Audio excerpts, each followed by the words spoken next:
This is my undisputed list of the greatest Callaway golf clubs of all time from driver to wedge. Let's go. Driver, we are starting with the XR16 Sub-Zero. This was essentially the triple diamond before the triple diamond existed, and it is still one of the lowest spinning, longest drivers I've ever hit. The Sub-Zero had a carbon crown, which the normal ones did not have, which pulled the CG very low, and the face was deep as hell, so you could just hit high ball speed, low spin nukes anywhere up here. Also, very likely Callaway's cleanest crown design ever. 3-wood is going to be the OG Callaway X Hot. Now, the crown wasn't that clean at address, but the shaping was really, really good, and this thing always set up square no matter what. Also, I did like that it was matte. The CG was kind of low and forward in these heads, so it produced great ball speed. The depth was deep enough to easily hit off a tee, but shallow enough to launch off the fairway. But the biggest thing is it had this like modern warbird sole, I think is what they called it. Insanely versatile. I have never hit a 3-wood better out of the rough than I did with the X Hot. Next, this is not really a fairway wood or a hybrid, but this is very likely the greatest club ever produced. The original Apex UW. 5-woods can kind of suck because they get so long from front to back.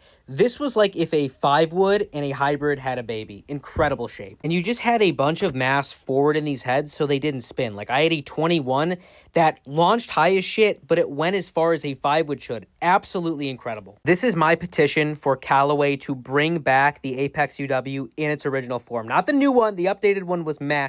The OG, legendary. Hybrid, I'm running with the Big Bertha Alpha 815. Unbelievably clean address look, and it was a hybrid that you could hit forever if you wanted to, but at the same time, you could hit like a spinny cut that just stopped on a green.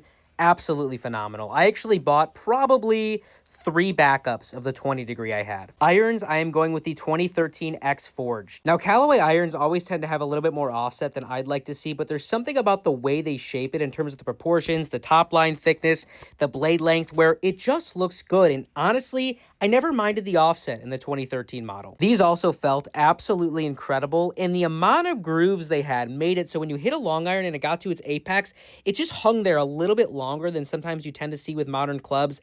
I love these so much. 11 out of 10. Wedges, we are going with the Mac Daddy 2 Tour Grinds in the slate finish specifically. Can't even begin to describe how good this finish was. It was raw, so it rusted, but it didn't look like just a unchromed wedge that glares in the sun.